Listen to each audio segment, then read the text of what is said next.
I want to have a little chat about the Russia stuff a little bit more, kind of some tangential notes, because I've been doing a video about this stuff and I was looking into it. What do you know about Benny Johnson? Crazy, absolutely insane propagandist. Wouldn't surprise me if he was being paid by somebody, but could also just be incredibly stupid. Well, no, no, So no, do no, you no, no. know Sorry, not stupid. He is intentionally malicious. Sorry, go ahead. do you know anything about his history? No, I don't actually at all. From my impression, he just started to pop up. I've seen him on peers, or I think I've debated him on peers a couple times, but I don't know anything about his past. He could be an established figure, and I just wouldn't know. I don't know why. What about it? Okay. So I was looking into his stuff. I browsed around his Wikipedia a bit. I browsed around some other websites, and I found out that he actually used to work at BuzzFeed, which is pretty interesting. He worked there, I believe, from 2012 to 2014. Okay, And he was, writing articles there, which is, kind of a weird place to work, just retrospectively, obviously, but that doesn't necessarily mean anything. I mean, people sure. can work Oh, I somewhere will despite not say agreeing with the politics. one thing I'll say, if this ever comes up in your video, just a minor aside, there was a brief moment in time where BuzzFeed was going to make like a genuine like foray into the political world, and they were actually doing a surprisingly good job, and then they gave up after a year. I don't know why, but just as a heads up on that one. Right. Okay. Well, maybe one of the reasons they gave up is because of the reason Benny was fired. I have an article here from Politico, and I was curious to have you take a look at this. It's pretty interesting. This is not the only allegation within this realm that's been made about Benny, but it is interesting just because, like, I was looking through the Tenet Media promotional video, Mm-hmm. and Benny was basically talking about how he wants journalism to be done the right way. He wants reporting to be done the right way. Yeah. And this guy has a history of plagiarism allegations being made about him. And this article from Politico outlines some of it. If you want to take a look at it, I DM'd it to you. It's Yeah. I was looking at his pretty. wiki. I clicked the link, and I'm looking at it now. Yeah, I see it. Yeah. Okay. What about it? So I was going through it. Essentially, they accuse him of plagiarizing in 41 articles, which is a Yeah, for lot. BuzzFeed. It's Yeah. a lot of articles. And obviously, in the journalism world, plagiarism is a big no-no. But In most worlds, I I'd found say, it. but yeah. Yeah, well, especially in journalism, like among journalists, it's a big no-no, right? Because, people write articles, they work on this stuff, they do research, and here he was, ironically, I don't know if he's ever accused you of just reading Wikipedia, but it's ironic that he was literally copying seemingly quotes from Wikipedia, and he ended up responding to it, saying that he was sorry for not attributing things properly. But the the funny thing about that is that nobody in the replies believes him, and that's not even what the editor at BuzzFeed said. He said that he was basically ripping from people. Mm-hmm. But I decided to look into it a little more, and I found out this is not the only allegation of plagiarism. This website called Pointer, this other publication, talks about him seemingly plagiarizing, pretending to have sources that he didn't have. This is also an interesting article to take a look at. I don't, once again, I don't know the in-depth veracity of this second allegation, but it is interesting that these kinds of people talk about, like, quote unquote real journalism. And there seems to be like a hatred of mainstream media. Yeah. With these When guys, there's a corny saying, but it's really true, where every accusation is a confession. These guys engage in all of the worst types of behavior, and then they incur, or they accuse other people of doing it. Yeah, it's really dumb. Yeah, and it's like, even like, I don't really like politically biased reporting a lot of the time, but that in and of itself, I think, is way less of an issue than like plagiarism, like straight up ripping on people. Because at least with politically biased reporting, you can click through their sources and figure out what's going on. Mm-hmm. But with this, like, the sources aren't even being cited. There's no attributions being made. It's very frustrating to see someone like this, who talks about how journalists are, having accusations of plagiarism that, in my opinion, they seem relatively founded. They seem foundational. They seem based and red pilled.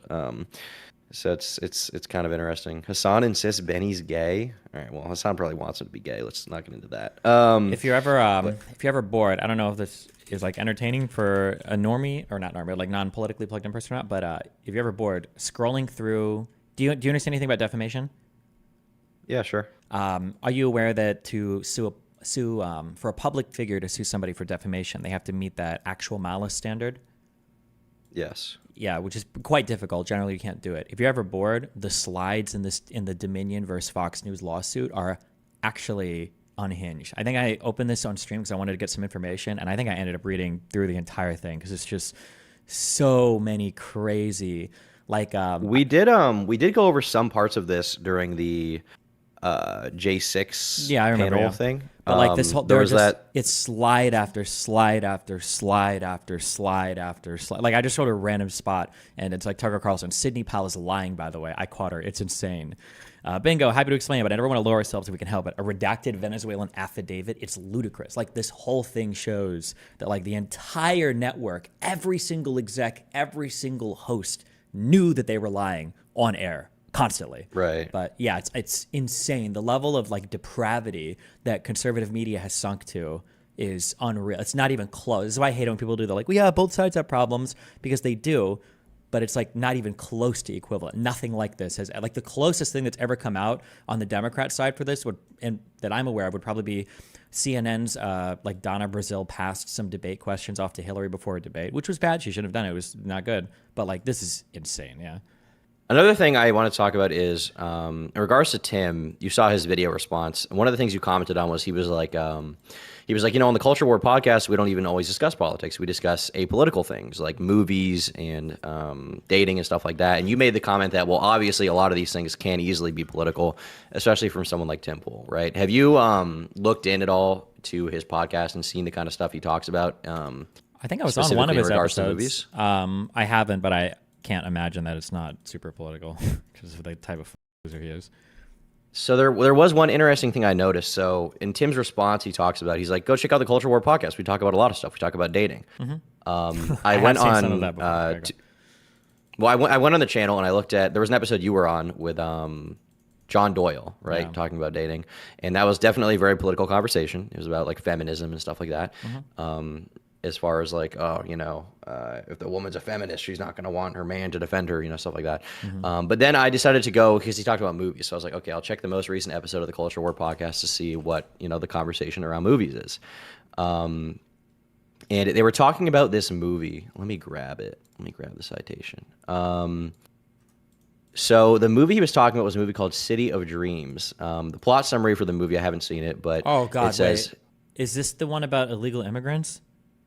I'm going to get to that. Oh, okay. Fine. Jesus is a young Mexican farmer who travels to LA with the promise of training at a soccer camp. However, when he realizes he's really been sold to a sweatshop to work grueling 18-hour days, he devises a daring plan to escape to freedom. Now, there were a lot of accusations around this movie relating to AMC theaters as far as like suppressing ticket sales. Yeah, cringe shit. That, by the way, also all fake media by Russian operatives. Jack Prosovic or whatever. People were posting videos of them walking into theaters saying the movie theater was sold out, but the seats are empty. Like, they're suppressing the movie. All bull. That's where that narrative comes from. Go ahead. Right. Well, the CEO himself denied the accusations, obviously, but I decided to look at the latest episode of the Culture War podcast to see what they were talking about. And they were talking about that movie, and the clip of them talking about the movie is, I'm just going to send you a timestamp here so that you can look at, because their discussion around this movie is like, basically, this movie will get people to vote for Trump, is essentially what the conclusion is. I'm going to send you this link. This is the most recent episode streamed 7 days ago. On September 6, 2024. And I believe that this is the episode directly following his response to the Russia allegations. Base. Okay. Can I, I'm going to play this, okay? You'll be able to hear it. Or do you want to not hear it? Yeah. No, you're good. Go ahead. What we're looking at now is if you vote Democrat, the numbers will likely increase. You will see more non-citizens in your community centers, in your schools. They will need to find housing for them. Perhaps these abandoned skyscrapers will turn into migrant housing. Hotels already have. New York does it. New York does it. Luxury hotels are turning into this. So the end result is people watching City of Dreams or Sound of Freedom, ultimately, it's a positive pressure for Republicans and Donald Trump to come in office and say, we need security at the border. And maybe you still want large migration, but it can't be at this level because you'll have to vet the people coming in and making sure these children are not being trafficked and are victims. Yeah, if you're looking around America and you feel like your country's suffering and disease, and you go to the border, it's like you're looking at the skin of the country and there's the lesions. And you're like, oh, this is where the problem's starting. One of them, because it's just collapsing at the border. I have a letter, it's published in one of my articles. If you check the dates on this kind of stuff, there's a DOJ indicts 2 RT employees involved in funding Tenet Media. Tim Pool lists its victim. This is a video posted to the Timcast IRL channel 8 days ago on September 5th, right? He talks about, go check out the new Culture War podcast that's going to come out soon. We're going to talk about movie production. On September 7th, which is obviously a few days after the 5th, 2 days after the 5th. It's the Culture War podcast directly following. they talk about this movie. And while Tim says, you know, we're talking about movie production, you know, oh, it's ridiculous. You would say it's political. Obviously, there's something going on here as far as, you know, the discussion around movies is political, because obviously it is with Tim Pool. Like, that's a direct inference you can make. Like, it's not even an inference, just like he's a political guy. He talks about this stuff.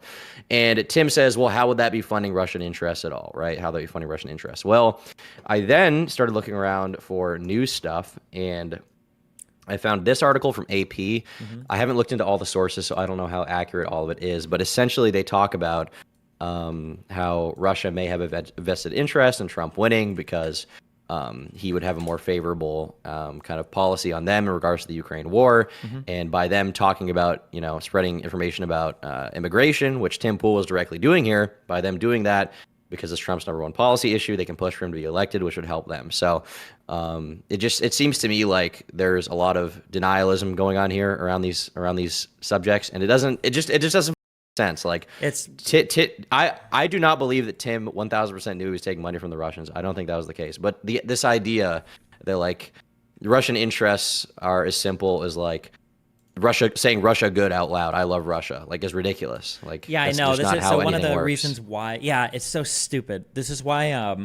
It's why I'm working on this January 6th thing. It's why I did that focus group. It's why I get so frustrated when I deal with it, because, like, people will talk about, like, 9/11 was an inside job. They'll have these insane conspiracies, but stuff like this is very, very, very, very out in the open. Like for that J6 stuff, it's really just a matter of me making editorial decisions of, like, well, what do I want to show? Because there's a billion things to look at that are court depositions, video testimony, out in the open tweets, out in the open videos, publicly facing websites. Like, all of it is so in the open. And when you try to confront any of them on it, it's just like denial, denial, denial. And, you know, like, you're just starting on this now, but, like, if you go down this rabbit hole, it never ends. And it's so flagrant, and it's so blatant, and it's so insane. I appreciate that, Destiny. All right, bye. Remember to hit that like and subscribe, and don't forget the notification bell so that my videos show up right in your feed.